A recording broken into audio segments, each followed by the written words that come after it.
All I can say is that the fake news just doesn't get it, do they? But the people get it, and they have figured out the fake news. A new poll shows that only 16% of the people have confidence in newspaper coverage and 11% in television news. I'm right there with you. I mean, these folks are always wrong. And it really is not surprising because just about anybody in media, very limited experience. And sometimes it really shows. This is one of their darlings, Mika Brzezinski, over there on that Morning Swamp show.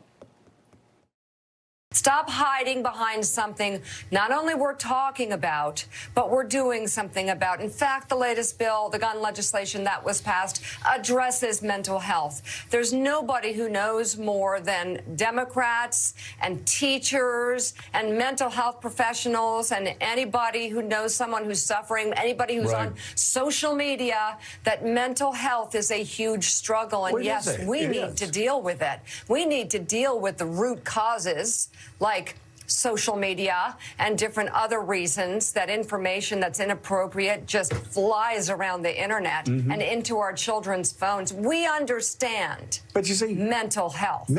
Whoa, I think she needs some mental health. Look, there are some points there, but the whole manner and the whole, I don't know, it doesn't work for me. And coming from her, did you hear what she said?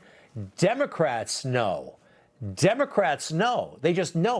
Like this is not, I don't know what it is, but it's not good. And it doesn't require any skill. Zero. It requires an ego.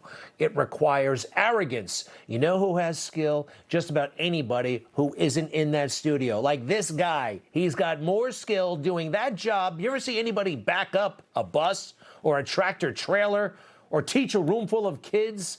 It's amazing that those folks on television and at the New York Times and everywhere else keep at it, and they literally know nothing. Here's another example.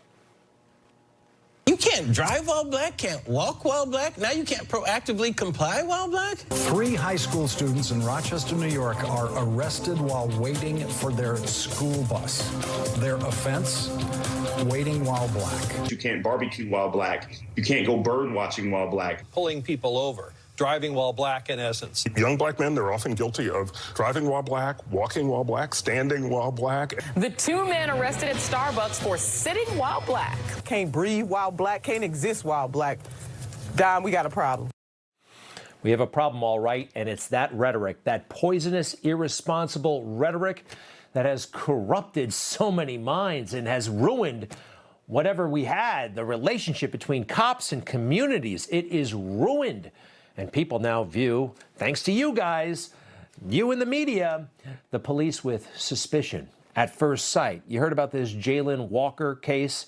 We don't know all the details, but he was shot and killed by police in Akron, Ohio. Now, the way they make it sound, this was just cops opening fire. They leave out all the key details, like there was a chase. There was first in a car, then on foot. He was wearing a mask. Cops allege that he fired a shot. No, they just do away with all that stuff because it's not convenient. They just want to portray cops as bad and that young people of color should be afraid of them.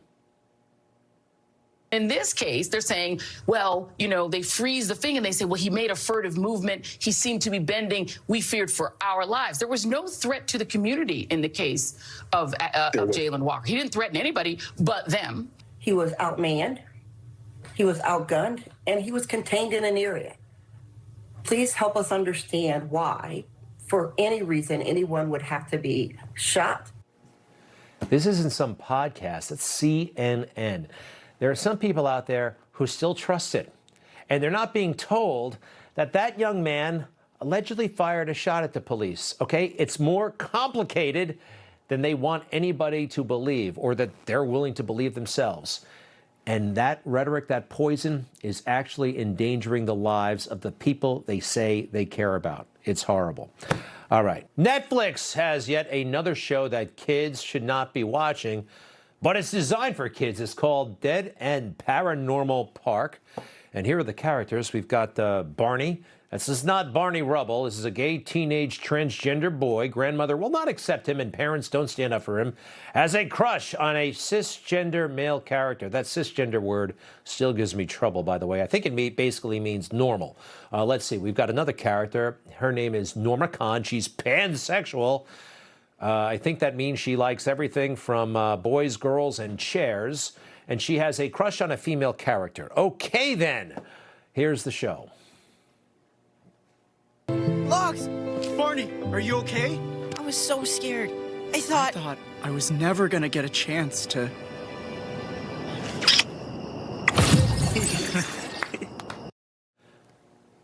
I prefer Tom and Jerry and the Jetsons. I mean, what is... This is not appropriate for children. I'll get to their recommendation in a moment. You know, it's not only this cartoon, but almost everything out of Hollywood. The kids are always the wise ones, and it's always the parents who are so narrow-minded and don't get it. I don't like that. Parents give their children everything, and they do their very best, but they're always treated in the most negative light. So the creator of this show says the following: I love kids' shows 100%, so we try to make it so that there's nothing in the show that is inappropriate for an 8-year-old. Well, I think discussing pansexuality at the age of 8 is inappropriate. And they say, by the way, this is good for people 7 and up, right? Yeah, 7. That's their new rated G thing. That's TVY 7. That means 7 and up. Rated G. Okay. Another reason to not have Netflix. Oh, and I mentioned no more Star Trek episodes. Joe Biden. Oh, Joe, this can't last for much longer. Seriously, it's time to call it quits. I mean, this is not good for anybody. The Republican National Committee put this together. Sure, they have an axe to grind, but you gave them a lot of material to work with. A solid meeting with the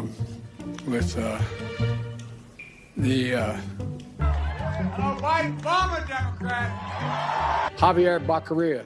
Javier, Mr. Secretary. All right, Chuck. Thank you very much. All right. It's Chris, but anyway. Chris. I just did Chris.